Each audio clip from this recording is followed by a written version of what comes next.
I don't think we need to record that. Okay, so we've got our ecosystem engineers. It's very weird to be recording a screen share when I'm not sharing with anyone. Okay, so ecosystem engineers, they create habitats. Alligators, what do you see in the picture? Oh, they must dig like holes. They dig holes, yeah. So it's still an ecosystem engineer. They're still doing some sort of physical transformation of their ecosystem. Alligators dig burrows or dens in the sides of riverbanks for them to spend the winters in. When it's cold, they can kind of just like chill out in their little burrow. And then they can come out and that burrow is still there and other organisms will use it. Catfish love them. All right, so ecosystem engineers, really important in your ecosystem. Your mouse is really important to find. Is that what like noodling is? Noodling, yeah, you stick your hand down into a hole, a catfish hole, and look for. But is it one of those alligator burrows? Potentially. Okay. I saw like a video on TikTok of a guy like shoving his hand down this hole, and he just like pulled out a snake. Oh well, that's a terrifying idea. No, but it was like clearly there was like some method he was doing. Like he like put oxygen in it, and then like it came up on the other side. I was like, all right, that sounds crazy. And you just actually fell in there and you just I mean, alligators are generally, they're gonna leave you alone. They have a natural fear of people. Well, yeah, if you jump on them, they might be a little upset about that, yeah. But you like seen the videos of them coming up and like stealing people, right? I have seen alligator attacks, yes, but yeah. The reason that happens is because people feed alligators, and so they aren't scared of people anymore. They're just like, hey, that's my bro. He gave me food the other day, and it's like, no, now it's like, where's my food? You don't have it? Okay, you are it. Great. Also, it's usually when someone has like a dog or a small child, something that's more the size of an alligator's typical prey, that they would have issues with them. So don't feed alligators. Moral of the story.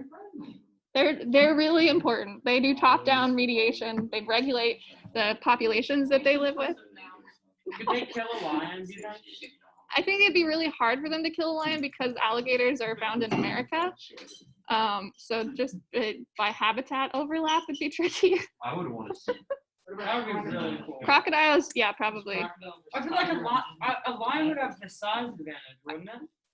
Not necessarily. So alligators can reach like 11 feet. Some of them have been like 13, 14 feet recorded. On average, males will be like 11 feet. Females will be like 6 to 8 feet. So they're pretty big, but mammals are. Can it jump at all? They can lunge. They can't jump. All right. Good population interactions. Let's move on. No, you get off the ground and you You definitely get your legs off the ground. right? Or maybe your back leg. Well, Yeah, you're also yeah. bipedal, whereas they're not. So you would be off the ground when you lunge, but they have 4 legs. They're not getting fully off the ground. All right. Population regulation. We talked about it with alligators. That's top-down control. What is bottom-up regulation? What would be an example of it? So if bottom-up regulation is the result of a scarcity of a resource, what would be an example? Grass. What about grass? If you eat too much grass, no more grass. So. But if you're eating the grass, Uh-huh. you're a predator of the grass, right? Okay, what if drought? Grass died. Drought, No more sure. grass A died. drought would be an example of a bottom-up regulation because the grass doesn't have access to the resource they need. It doesn't have access to that water. So it's typically going to be like nutrients in the soil, something like that. Bottom-up regulation is, I don't have enough access. Nobody's coming to kill me. Nobody's coming to eat me, but I don't have enough of something I need. So it's coming from the bottom up, not from pressures from a predator. Okay? Because resources are limited. So in your scenario with the grass is not bottom up limited, but if you eat all of the grass and there is no more grass and that's your only food source, yes, now it is bottom up regulation because you don't have access to that food source.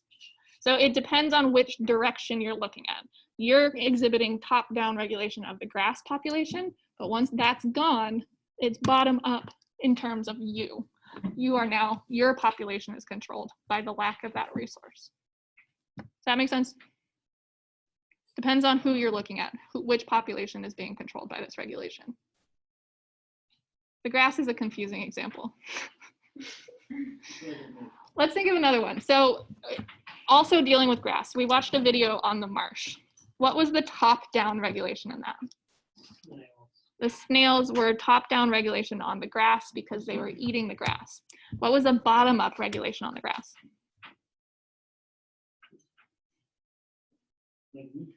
Nutrients. They added fertilizer to some of the plots to see if it was limited by the nutrients in the soil. So a single population can be controlled by both bottom-up and top-down regulation, depending on which type you're looking at, okay? Because of bottom-up regulation, because resources are scarce, you end up with competition. Everybody wants those same resources. So you can have competition between individuals of the same species. You can also have competition between different species, individuals from different species. So when you have a single species, you're competing with your kind. That is intra-specific competition. So these baby moose up here, I think they're moose. I'm not entirely sure. They look like deer, but I think they're moose that just haven't gotten their antlers yet. But it's possible that they're deer. All moose have deer. I mean, sorry. Not, I don't know if males and females. I think they do. I think both females and male moose do have deer. Or antlers. Hey, come you doing it. All right. So intra-specific competition is within that single species. You're competing with organisms that you are alike to for the same resources. So it could be access to a mate, it could be access to nesting space, could be access to food, but you're all competing for that same resource within your species. When there's different species competing, like our grass and our dandelion, they're competing for the same root space. And since you have two different species, we call it inter-specific competition. Easy way to remember inter versus intra, which one's which. International, you have different countries that are interacting. So inter-species is different species. International, between nations, interspecies, between different species. All right. So how do you avoid competition? So that's a very direct route of eliminating competition, but how do you avoid competition? Do different stuff, yeah, totally. So the competitive exclusion principle is, it says that if you have a completely overlapping niche, if you are trying to do exactly the same thing as another species, those two species cannot coexist. They are competing for exactly the same resource. One is going to be a stronger competitor than the other, and so one of them will not be able to exist, is your competitive exclusion principle. When two species have the same realized niche, one will perform better and drive the other species to extinction. So realized niche, this Donnie has so many markers. Mine are over here. All of the ones with the green on them are her markers, and mine are the little flowery ones. I need to get more markers. Marker envy. Okay, so your realized niche, you have a specific area that has, this has all the food you need, this has all of the things. You could exist in any part of this, but for whatever reason, maybe the food is more plentiful over here. So you like carrots? That's a carrot. Say there's more carrots over there. Say you like apples. You're really into apples. And there's way more apples over on this side of your area than this side. Your realized niche is, okay, I could live in any of this, but I'm only gonna live right over here. This is your actualized niche. This is your actual niche. Realized niche. This is where you actually survive, where you actually live, okay? This is your total niche that you could live in. Your realized niche is how much are you actually utilizing, okay? So if you have, there's another species that has this niche over here, but it also likes apples and it also wants to live right here. You can't overlap. They're not going to be able to coexist, okay? Does that make sense? Lost me after the Karen, not gonna lie. This is where you have chosen to live. This is where you've realized your niche. This is the potential of where you could survive. So if you have exactly the same realized niche as another species, they can't coexist. Only one can exist within that realized niche. Okay. Okay. What if like two resources are like dependent on each other, but it's like a horse and like a dog, and the horse likes apples, but the dog likes, I don't know, bananas, but the bananas can only grow where the apples are. That Then doesn't you're- matter, right? So then you have resource partitioning, which we'll talk about in a sec. You're doing different stuff. You don't have the same realized niche. You don't have the same realized niche because you're not directly competing for all the same resources. So your niche involves what you're actually competing for. So the horse's niche would be the apples. Included in that, the dogs have the bananas. So it's not a completely overlapping niche. Okay. So this is an example of bacterial species. So if we have this, this species here, the P. aurelia, they grow separately from P. caudatum. They're in the same type of media. They're still like, they're doing the same kind of thing, but when you put them together, the P. aurelia is a stronger competitor, and so it outcompetes the P. caudatum so that they don't coexist. This is a competitive exclusion principle. If you are trying to eat all the same things, trying to do all the same things as another species, one is going to be better than the other and outcompete. Can't coexist. All right. So in your example with the apples and the bananas and the horses and the dogs, you're doing resource partitioning. You are dividing a resource based on either behavior or morphology. So you're dividing up that space in terms of what are you actually going for. This reduces competition of dividing up that resource, partitioning that resource through these different methods. So in this picture here, it's hard to see, but over on the side here, it says foraging height, and it has these birds at their foraging height. So how are they partitioning this resource of the tree? Yeah, some of them are foraging down at the bottom. Some of them are foraging up at the top. They're all using the same resource. They're all using the same tree, but they're using different parts of the tree. So is this a behavior or a morphology resource partitioning? Behavior. They all are able to access the same thing. Their beaks are all able to use this same tree, but they're changing their behavior. They're changing their space of partitioning this resource. So there's a few different types of resource partitioning. You can do temporal resource partitioning, where you're changing what time you go eat this thing, or you're separating it by time. So like in the beans scenario, some of you waited until all of the people had rushed in and you went after them. That reduced your competition with those other organisms by temporal resource partitioning. So you're using that same resource, but you're using it at a different time. In this example of on the picture, we have a wolf and a coyote. Our wolves are going to go for elk and deer first, kill those deer, get what they need.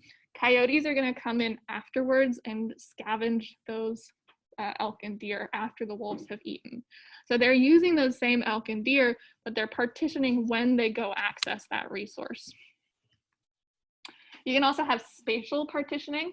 So our example here, this would be a spatial partitioning. They're competing for different, or they're accessing different places on this tree. They're spatially partitioning. You can also look at roots of different plants. Some of them will go deeper into the soil, some of them will stay at the surface. And so that spatial partitioning, where their roots are going to access those nutrients, is also helping them to reduce competition. And then lastly, you can have morphological resource partitioning, which is also called character displacement.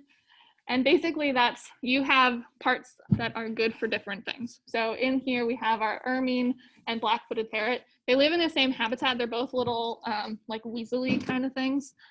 But the ermine has a much smaller head and smaller teeth overall than the black-footed parrot. So one of them is going to eat rabbits primarily. One of them is going to eat little mice and voles. So which one do you think is going to go for rabbits? The scarier one. I mean, it's a ferret. It's still pretty small, but yeah, it's scary to rabbits. It can go for take down a rabbit. If the one with the bigger teeth is going to go for the bigger organisms, bigger head, bigger teeth. So that morphological character displacement allows them to access different food sources within the same habitat. So they're changing up their realized niche that way. Can anybody think of a classic biology example of morphological spatial resourcing?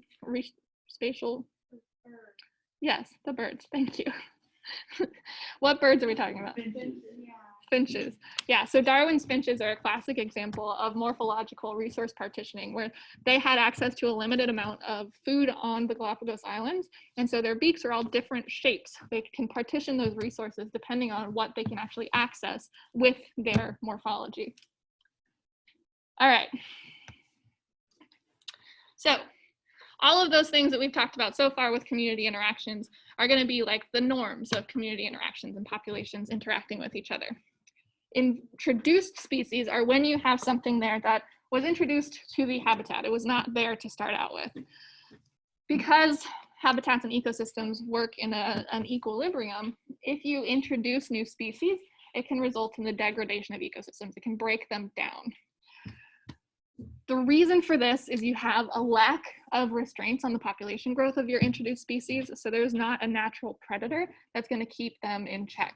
An example of this, can anybody think of that off of our coast? We have in the ocean, we have an introduced species that doesn't have any natural predators.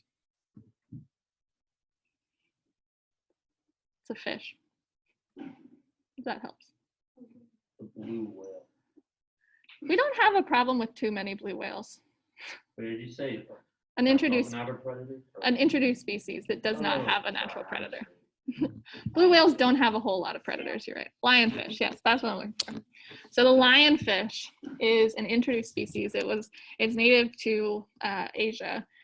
And it doesn't have any natural predators. It has neurotoxic spines that make it kind of an unappetizing meal. And so it doesn't have a check on its population growth, doesn't have any natural predators or parasites in this ecosystem that would keep it in check and have that top-down regulation. And then in addition to that, in order to be a successful introduced species and invasive species, you also have to have a life history, like characteristics of like your reproduction and your survivorship curve, all of that stuff, a good life history to make them a good competitor. So high reproductive rate is going to help you out in being an introduced species and being successfully introduced. So which one, R or K, would be good at being an introduced species? R selected or K selected species? R. We're K, remember. So, I mean, we're good at adapting, but most K selected species can only exist in a very specific set of conditions and are well adapted to a stable environment, whereas R selected species deal well with ecological and environmental change and disturbance. And so they're really good at adapting and being fast reproducers that take a hold on a new ecosystem if it's a favorable condition for them. Yeah. I don't know if this is really gonna make sense, but like humans, if they weren't able to like make clothes and that kind of stuff, what environment are we like suited for? We're well suited for equatorial climates. Africa, basically. So there's the out of Africa hypothesis that humanity developed in Africa, and then our ability to make clothes, our ability to adapt and to have agriculture and livestock and all of those things allowed us to spread further than we would naturally be able to. So yeah, warm climates. All right, the other thing that's going to be helpful in order to be a successful introduced species is if you're a generalist. So with organisms, you can be a generalist or a specialist. What do you think the difference is between those two things?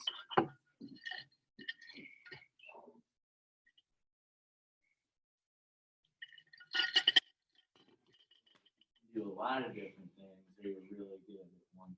Yes, generalists are good at doing a lot of things. They're kind of the jack of all trades. They can adapt to whatever is going on around them. A specialist has a very specific life history, something that they are specifically adapted to.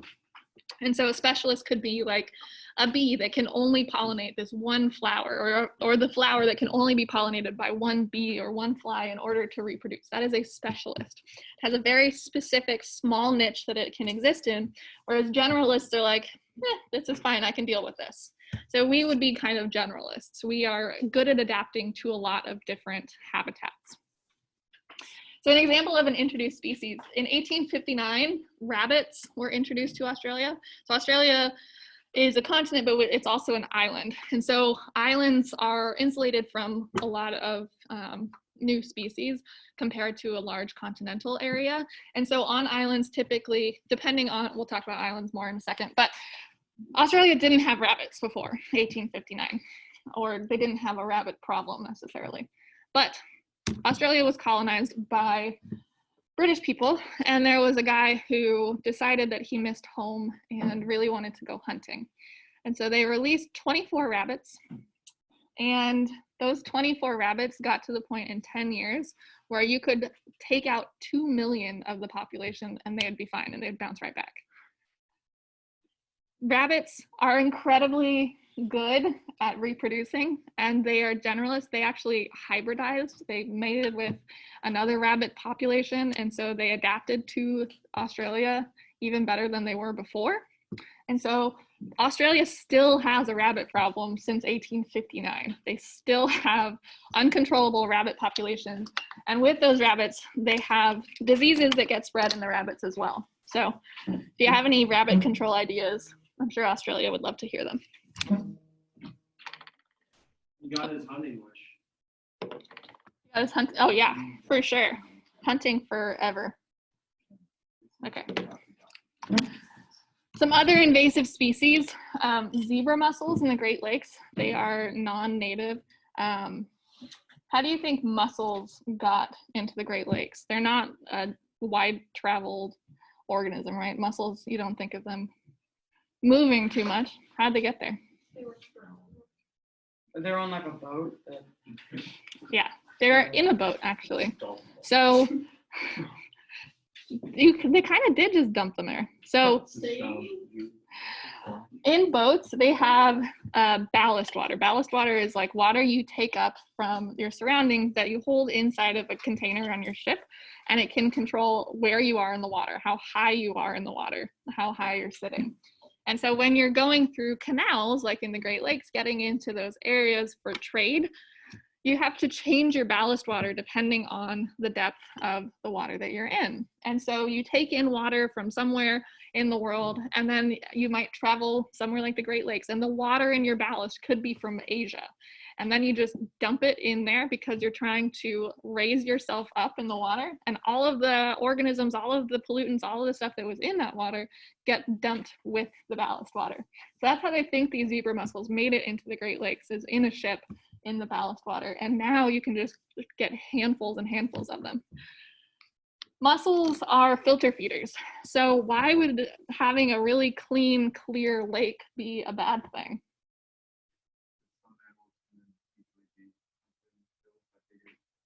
Yeah, potentially. So it could be really clear and the fish might be able to be seen by some birds or something. It could pick them off as predators.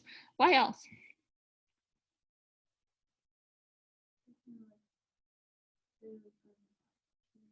Yeah, there's no food for anything else. If they're eating all of the plankton, all of the sediment, all of the stuff that's floating around in the water, they're taking it away from others. So an overly clear lake can actually be a sign of it being unhealthy.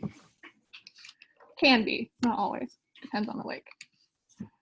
All right, another one is ctenophores. It was a similar story, them getting introduced from the Atlantic Ocean to the Black and Caspian seas. But in those seas, you can just see these like just millions of these ctenophores are swimming through just a sea of jellies. It's kind of crazy. And then this one is a little closer to home.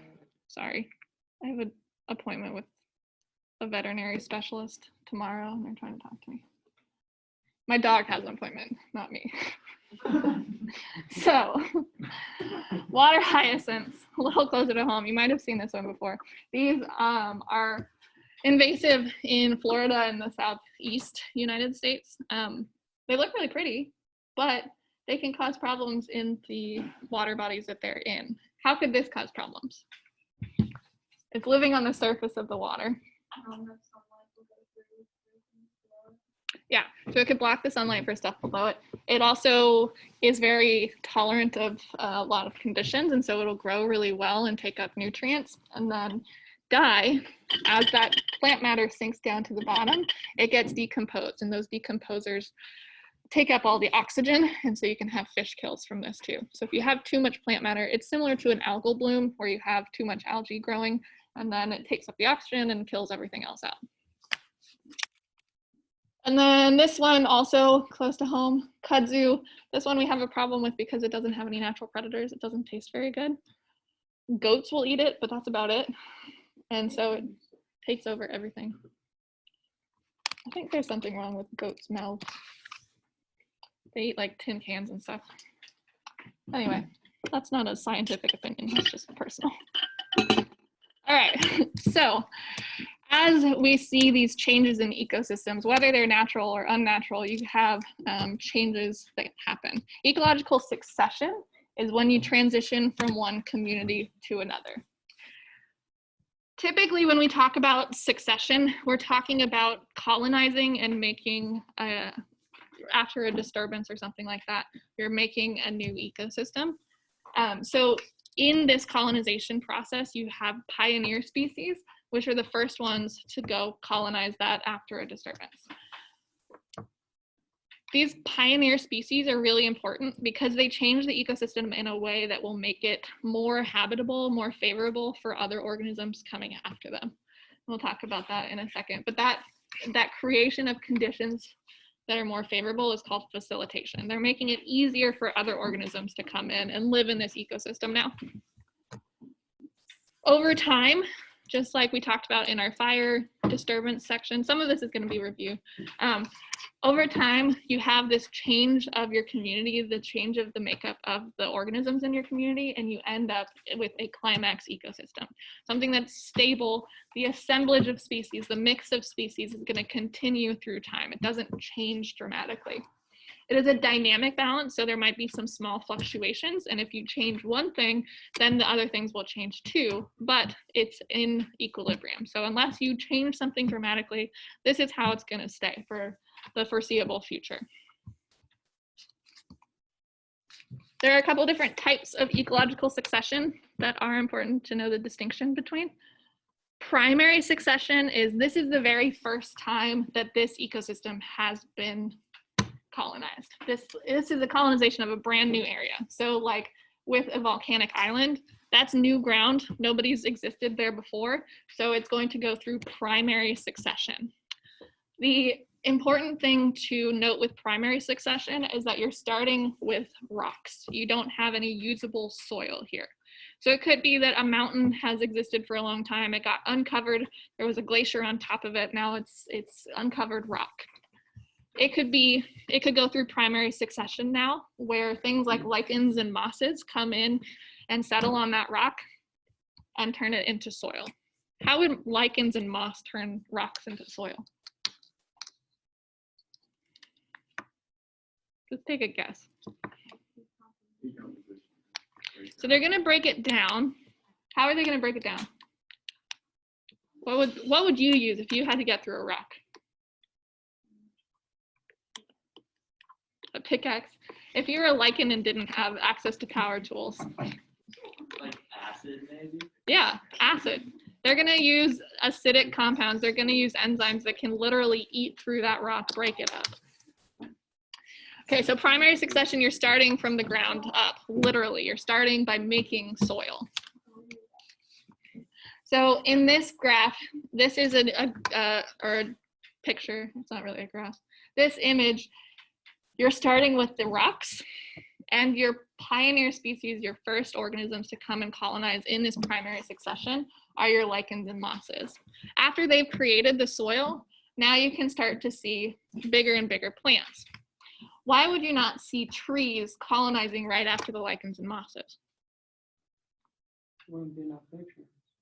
potentially not enough nutrients. Over time, you're also making more soil. So if you think about how deep the root system is on these larger trees, in order to keep them stable, they need a thicker layer of soil in order to survive in this ecosystem. And so over time, you're going to add to the layer of soil that you have, and you can support larger and larger trees. On the other hand, you have primary succession, and then you have secondary succession. This is still changing an ecosystem. This is still colonizing an ecosystem, but the difference is that this is recolonization. This is somewhere that has been colonized before, but it went through some sort of disturbance. You already have usable soil in this secondary succession. It's not the very first time that it's happened, but something happened to reset, basically. So what would be an example of a disturbance that would cause secondary succession? Tsunami. Tsunami, sure. What else? Fire. Fire, yeah. What did you say? Hurricane. Hurricane, yeah. You're not completely wiping out all the soil. Tsunamis actually, depending on where you look, might take away all the soil.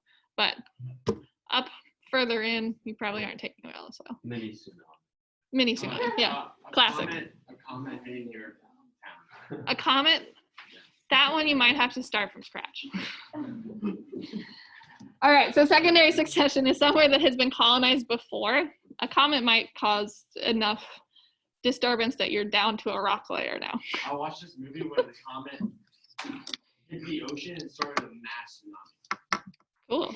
So, yeah. No mini tsunamis. We're on a mass tsunami now. Okay, so secondary succession, the first things that you're going to see, rather than lichens and mosses, in secondary succession, the first thing you're going to see are going to be like grasses and sedges, things that are a little bit bigger. They're still not gigantic organisms, but you're starting a little bit taller than your lichens and mosses. This is essentially the same graph, except we took out the lichens and mosses and the lichens and mosses stage. We didn't start from bare rock. We're starting from the weed stage, from the grasses stage in secondary succession. And then aquatic, yes. Yes. Aquatic succession is how an aquatic environment, a lake, can get filled in by the accumulation of sediment. So you're still establishing a soil layer here. It's just that it's coming from the surrounding area and filling up this lake so that you have this new soil layer. So it's new soil that's being colonized, but they didn't make the soil. It came from outside sources and filled up the lake. So you can see in this picture, there's this area in the middle of the lake here, or that was a lake here, is now filled with grasses, but you don't see any trees in that part because it's still going through aquatic succession. It hasn't gone through this secondary succession after the lake filled in to get to the level that it has big trees there. Questions about succession? All right. This one is stuff that we went over before, but when we have succession, especially secondary succession, it's because you had a large disturbance, and disturbances mix things up. They change the composition of a community, they create opportunities for other species to colonize, they reduce populations of a lot of species, and remove organisms. And so after this disturbance, the resilience is how well can an ecosystem recover, get back to normal. Intermediate disturbance, an intermediate level of disturbance, you'll end up with the most diversity. All right, skipping this, we already did this. Okay, so when we talk about diversity, disturbance or intermediate disturbance hypothesis says that you'll have the highest biodiversity in areas with intermediate disturbance, but there are other factors that can influence biodiversity or species richness.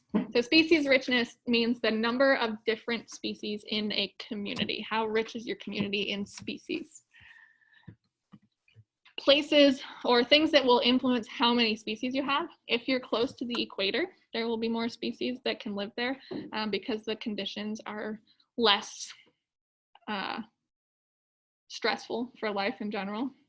So species richness is higher at lower latitudes towards the equator. You can think about all of the tropical rainforests and places on the equator that has a large amount of sunlight to support support your primary producers so that you have more biomass in your ecosystem to support more organisms. time. So if we think about like our volcano that just had lichens and mosses, it hasn't had time to get new species to it or for those species to evolve and speciate and separate into different species. So the longer you have an ecosystem, the more species you can have in that ecosystem. Size, you can support more organisms if you have more space. You can have more realized niches in a larger amount of space that don't overlap. And then distance from the source of colonizing species. If you have an island that's close to a mainland versus one that's far away, that island that just got established is going to have more species that end up at it that's close to the mainland versus one that's far away, because how are they going to get there? So distance from source of colonizing species, if they can't get to you, you can't have those species in your ecosystem. All right. All of that together, you can come up with the theory of island biogeography. And all it says is that islands with more area, so bigger, that are closer to the mainland will have the greatest species richness. So if you have a big island that's close to the mainland versus a small island that's far away, the big one close to the mainland is going to be more, has higher species richness. Who can describe this graph for me? What do we see here? Going up. All right. That is not going to earn you points on the AP exam. There's more bird species. The number of bird species increases when the amount of land increases. Yeah. Is it a direct relationship? Is it a one-to-one relationship? No. No. So how would you describe the shape of this graph?